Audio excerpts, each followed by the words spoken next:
नमो अरिहन्ताणं नमो सिद्धाणं नमो आर्याणं नमो वज्रायाणं नमो लोये सौवसाहुनं एसो पंच नमोक्कारो सौवपावपनासन मंगलानंच सव्वे सिंह पढ़म हवै मंगलम। अरिहंतों को प्रणाम, सिद्धों को प्रणाम, आचार्यों को प्रणाम, उपाध्यायों को प्रणाम, सभी साधुओं को प्रणाम। ऐसा पंच प्रणाम सभी कल्याण करने वाला है और सभी विपत्तियों को दूर करने वाला है। मंच पर उपस्थित विद्वत मंडली, पूज्य सन्यासी वृंद, ब्रह्मचारी, माताओं और सज्जनों, यह जो मैंने अभी प्रणाम मंत्र बोला इसे नवकार मंत्र कहते हैं। यह प्रसिद्ध विख्यात अत्यंत पावन मंत्र, इसका उच्चारण प्रतिदिन विश्व के असंख्य जैन धर्मावलंबी प्रतिदिन करते हैं। यह मंत्र अत्यंत उदार है। अरिहंत शब्द जिसने अरि को, शत्रु को जीत लिया है। स्वयं जैन शब्द का अर्थ होता है जिन से उत्पन्न होता है। जिन यानी जिसने जीत लिया है अपने रिपुओं को, आंतरिक रिपुओं को, काम क्रोध लोभ मोह इत्यादि को, और उनका जो अनुयायी है वह जैन कहलाता है।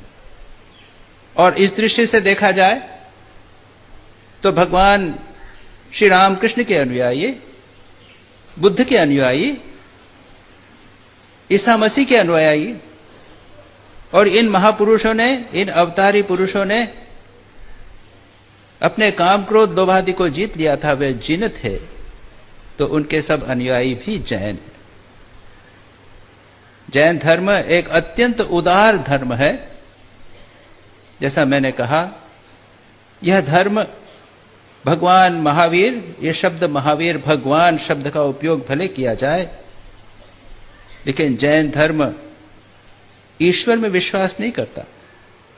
अभी जब मैं यहां पर कुछ व्याख्यान सुन रहा था तो मेरे मन में यह बात उठ रही थी कि सभी लोग एक सार्वभौमिक धर्म की चर्चा कर रहे हैं, यूनिवर्सल रिलीजन की बात कर रहे हैं, और उसके अधिकांश जो आवश्यकताएं हैं वो जैन धर्म पूर्ण करता है। ईश्वर में विश्वास नहीं करता, न तो दंडदाता ईश्वर और न ही फॉरगिविंग ईश्वर, क्षमापना करने वाला ईश्वर। वो तो कहता है कि प्रत्येक व्यक्ति महावीर बन सकता है। स्वयं महावीर एक सामान्य मानव थे, मानव ही नहीं, एक सामान्य जीव थे।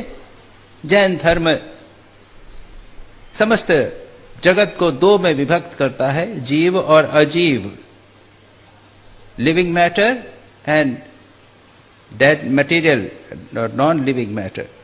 और ये जीव छोटा एक कीड़ा भी हो सकता है और धीरे धीरे वह विकसित होकर, इवॉल्व होकर महावीर बन सकता है। मैं और आप, हम भी तीर्थंकर बन सकते हैं। और महावीर जिनके उपदेशों के आधार पर आज का जैन धर्म प्रचलित है, प्रतिष्ठित है, वे भी इसी प्रकार के एक जीव थे जिन्होंने अनेकों जन्मों तक प्रयत्न करके, तपस्या करके अंत में जिनत्व को प्राप्त किया था। उनका जीवन जैन धर्म का आदर्श प्रस्तुत करता है। उनके जीवन में कठोर तपस्या थी। 12 वर्ष तक कठोर तपस्या में लगभग 75% दिन उन्होंने भोजन नहीं किया। कठोर तपस्या में एक स्थान पर ध्यान में खड़े रहते थे। अत्यंत सहिष्णु, लोगों ने उन पर आघात किए, किसी ने कान में कीले ठोक दी, सर्प ने दंश किया, उन्होंने चुपचाप सहन किया। और ये उनको क्यों हुआ? उनके पुराने कर्मों के कारण। जैन धर्म कर्मवाद में विश्वास करता है, सारी जिम्मेदारी अपने स्वयं पर ले लेता है। कोई ईश्वर नहीं है जो जगत की सृष्टि स्थिति प्रलय करने वाला है और जो कृपा करने वाला है या दंड देने वाला है। अगर आप किसी व्यक्ति युवक को किताब पढ़ने बैठा है, अगर आप उसको पढ़ने से रोकोगे तो याद रखिए, जब कभी आगे चलकर पढ़ने बैठेंगे तो बिजली चली जाएगी। अगर आपने किसी को गाली दी, भला बुरा कहा, आपने उसका अपमान किया, तो 5 साल 10 साल बाद या अगले किसी जन्म में आपका भी अपमान होगा। बहुत महत्वपूर्ण संदेश है यह कर्मवाद का। हमें सावधान रहना चाहिए।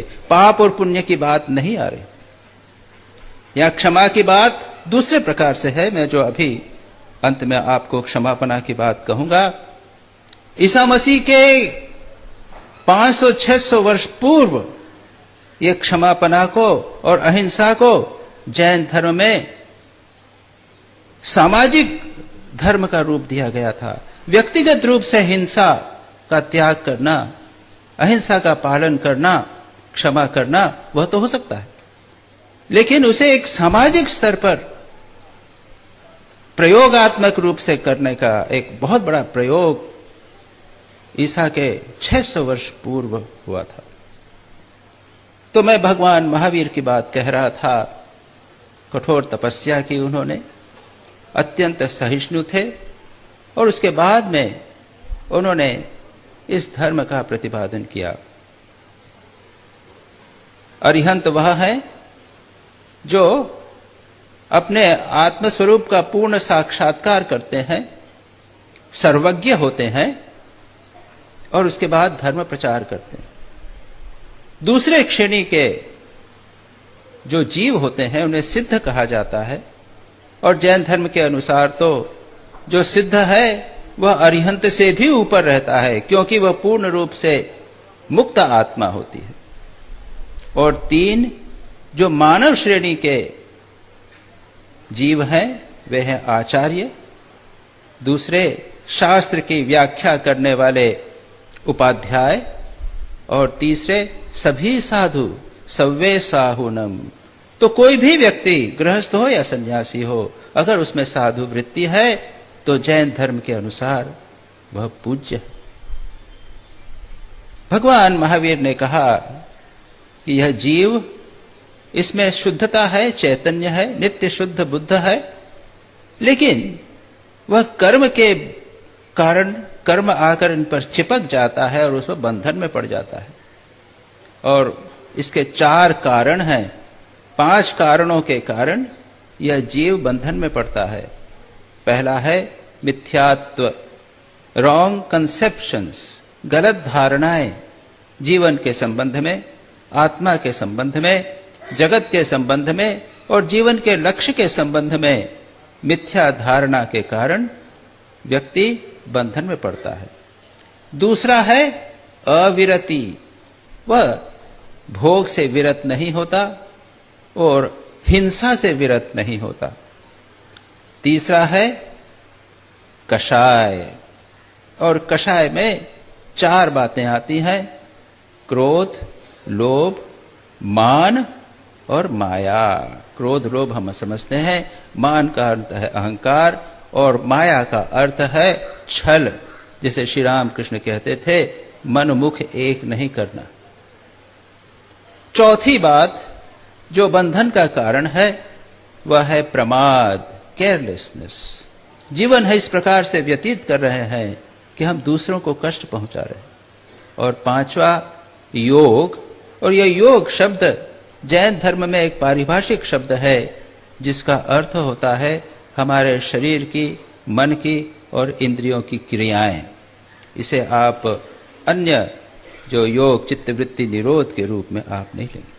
और इनको दूर कैसे किया जाए और बंधन से मुक्त कैसे हुआ जाए, उसके लिए कहते हैं 3 रत्न, त्रिरत्न: सम्यक दर्शन, सम्यक ज्ञान और सम्यक चारित्र। सम्यक दर्शन का अर्थ है हमारी धारणाएं, मान्यताएं, श्रद्धा, आस्था, यह सत्य पर होनी चाहिए। एक शुद्ध गुरु को स्वीकार करना चाहिए, शुद्ध धर्म को स्वीकार करना चाहिए और शुद्ध देव को स्वीकार करना चाहिए। मैं पुनः बता दूं, यह देव शब्द का अर्थ कोई स्वर्ग में रहने वाले देवी देवता नहीं है, उसका अर्थ है अरिहंत और सिद्ध। इस सम्यक दर्शन को जैन धर्म में बहुत अधिक महत्व दिया जाता है। It is the beginning of spiritual life. आध्यात्मिक जीवन का प्रारंभ इसी से होता है। एक रस्म होती है, जैसे बैप्टिज्म होता है, जैसे अमृत सेरेमनी होती है सिखों में, इस प्रकार से है। युवक व्यक्ति गुरु के पास जाकर सम्यकत्व लेता है, कहता है कि मैं शुद्ध गुरु, शुद्ध धर्म और शुद्ध देव को ही स्वीकार करूंगा। इसके बाद जैन धर्म सबसे अधिक महत्व देता है आचार पर, कंडक्ट पर। वैसे जैन धर्म, जैसा मैंने कहा, इतना पुराना है, उसकी कई शाखाएं हैं। दिगंबर, श्वेतांबर 2 प्रमुख शाखाएं हैं और एक बहुत विशाल साहित्य है, बहुत विशाल साहित्य है। उसकी विस्तार में हम नहीं जाएंगे। आचारांग सूत्र, उनके जो सूत्र हैं या श्रुत हैं, जो भगवान महावीर की वाणी पर आधारित हैं, उनमें आचारांग सूत्र और दशवैकालिक सूत्र ये सबसे महत्वपूर्ण है, उन पर आधारित है। तो उसके विस्तार में जाने की बात नहीं है। मैं केवल इतना बता रहा हूं कि उनके अनुसार सम्यक चारित्र, कैरेक्टर को सबसे अधिक महत्व दिया गया।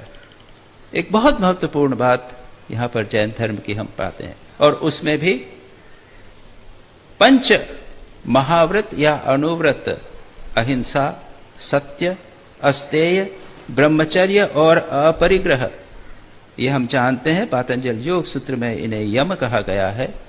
जैन धर्म में इन्हें व्रत कहा गया है, 5 व्रत।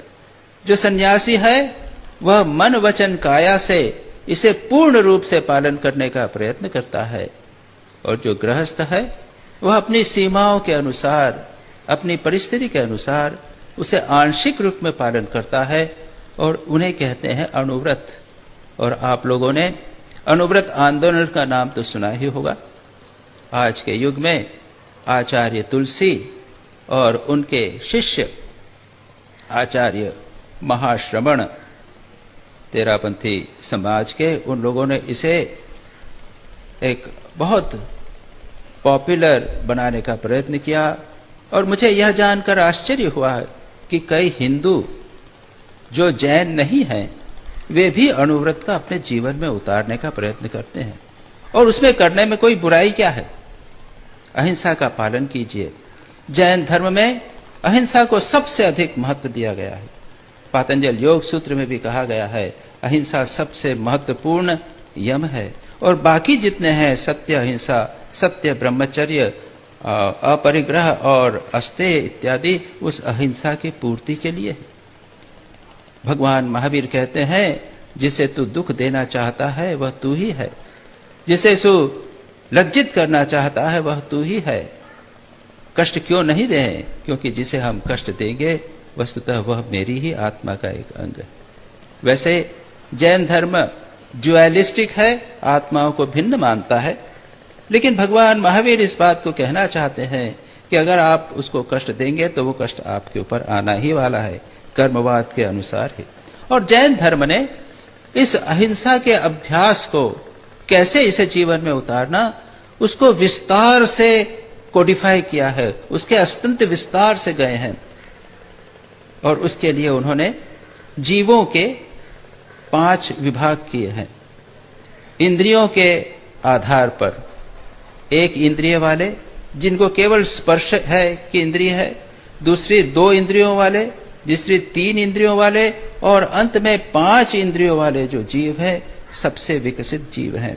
लेकिन जो सन्यासी है वो तो 1 इंद्रिय वाले जीव की भी मन वचन काया से कृत कारित अनुमोदित रूप से हिंसा नहीं करेगा। गृहस्थ इतना नहीं कर सकते, वो अनुव्रत का पालन करते हैं।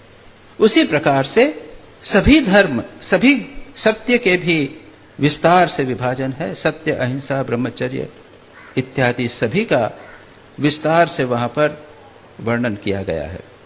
और इसी अहिंसा का एक ऑफशूट, उसका एक अंश है रात्रि भोजन का त्याग। इसके पीछे भाव यह है कि रात्रि में कीड़े मकोड़े निकल आते हैं और उनकी हत्या होती है, इसलिए रात्रि भोजन का त्याग। और जो ऑर्थोडॉक्स जैन हैं, रूढ़िवादी कट्टर जैन है, वो रात्रि को भोजन नहीं करते और उसे इतना महत्व दिया गया है कि इसे छठा व्रत कहा गया। और उसकी आज के युग के लिए तो बहुत आवश्यक है। अगर आप रात्रि को सूर्यास्त के बाद भोजन बंद कर देवें तो आपकी ये ब्लड प्रेशर और हार्ट डिजीज, डायबिटीज सब ठीक हो जाएगी। कई बहुत सारी प्रैक्टिकल बातें हैं, अगर हम जैन धर्म की लेवें तो उससे बहुत बड़ा लाभ हो सकता है। एक दूसरा उसका ऑफशूट है वेजिटेरियनिज्म, शाकाहारी भोजन। और आजकल के डॉक्टर लोग कहेंगे, बताएंगे कि शाकाहारी भोजन निश्चित रूप से मांसाहारी भोजन से, निरामिष भोजन आमिष भोजन से स्वास्थ्य की दृष्टि से श्रेष्ठतर। यही नहीं, कहते हैं कि अगर आप एक बकरे को काटेंगे तो उसको बढ़ाने के लिए कितनी वेजिटेबल की आवश्यकता होती है, इत्यादि सारी बात कहते हैं। इससे आगे और चलिए, जैन धर्म मानता है कि जो जल है उसमें भी प्राण है, जीव है, एक इंद्रिय जीव है, इसलिए एक बूंद भी पानी को नष्ट नहीं करना। और आज आप जानते हैं कंजर्वेशन ऑफ वाटर, ये सारी बातें। एक कण अन्न को नष्ट नहीं करना। तो जो पक्के जैन हैं भोजन करेंगे थाली में, उसके बाद थाली को पूरी तरह धो डालेंगे और उसको पानी को पी जाएंगे, बिल्कुल साफ थाली करके रखेंगे, अन्न को नष्ट नहीं, जे अन्नम न निंद्यात। और आप जानते हैं कि आज के युग में 40 से 50% लोग ऐसे हैं संसार में जिनको 1 जून पूरा खाना नहीं मिलता। ये सारी जैन धर्म की कितनी महत्वपूर्ण बातें हैं जो सामाजिक दृष्टि से अत्यंत महत्वपूर्ण है। क्षमा करें, मेरा सवन हो रहा है, पता नहीं लगा मुझे। 2 बातें कहकर मैं समाप्त करूंगा। अनेकांतवाद जैन धर्म का बहुत महत्वपूर्ण बात है। अनेकांतवाद, अनेकांतवाद का अर्थ है एक सत्य को देखने के विभिन्न दृष्टिकोण हो सकते हैं और एक दृष्टिकोण को सत्य मानना और दूसरे को सत्य नहीं मानना, यह होगा एकांतवाद। और इसी से झगड़े होते हैं। आपका दृष्टिकोण वह भी ठीक है, मेरा दृष्टिकोण वह भी ठीक है। एक सत्य को देखने के अनेक दृष्टिकोण होते हैं और यह एक सिद्धांत सर्वधर्म समन्वय का, एक साथ बंधुत्व में रहने का एक आधार बन सकता है। और जहां तक मैं क्षमा की बात करता हूं, जैन धर्म में क्षमा को सबसे अधिक महत्व दिया जाता है। जैन धर्म में जो उनका जो संवत्सरी कहते हैं, ईयरली डे, 9 दिन का व्रत होता है, उसके बाद अंतिम ईयरली डे पर सभी लोग मिलते हैं, मंदिर में या उपाश्रय में जाते हैं और वहाँ पर संसार के सभी लोगों से प्रार्थना करते हैं, खमामि सर्वभूतेषु सर्वे भूता खमन्तु मे, मित्ति में सर्वभूतेषु वेरम मेन केनवी। मैं संसार के समस्त प्राणियों को क्षमा करता हूँ, मैं संसार के समस्त प्राणियों से क्षमा मांगता हूँ। मेरी किसी भी व्यक्ति से दुश्मनी नहीं है, किसी से वैर नहीं है, मैं सभी से मैत्री है मेरी। और यह बात ऑर्थोडॉक्स जैन अपनी पूजा या जिसे है वो सामायिक कहते हैं, प्रतिदिन का जो ध्यान है, उपासना है, उसके अंत में प्रतिदिन करता है। क्षमा को अत्यंत महत्व दिया गया है जैन धर्म में। अंत में एक श्लोक हेमचंद्राचार्य का बोलकर मैं अपनी बात समाप्त करूंगा। सत्वेषु मैत्री गुणेषु प्रमोदः क्लिष्टेषु जीवेषु कृपा परत्वं माध्यस्थ भावं विपरीत वृत्तो सदा ममात्मा विदधातु देव। समस्त प्राणियों से मेरे मन में मैत्री होवे। जो गुणी लोग हों उनको देखकर मुझे प्रमोद होवे, आनंद होवे। जो दुखी हों उनके प्रति मेरे हृदय में कृपा होवे, और जो मेरे से विपरीत भाव वाले हों उनके प्रति मेरा उपेक्षा का भाव होवे। धन्यवाद।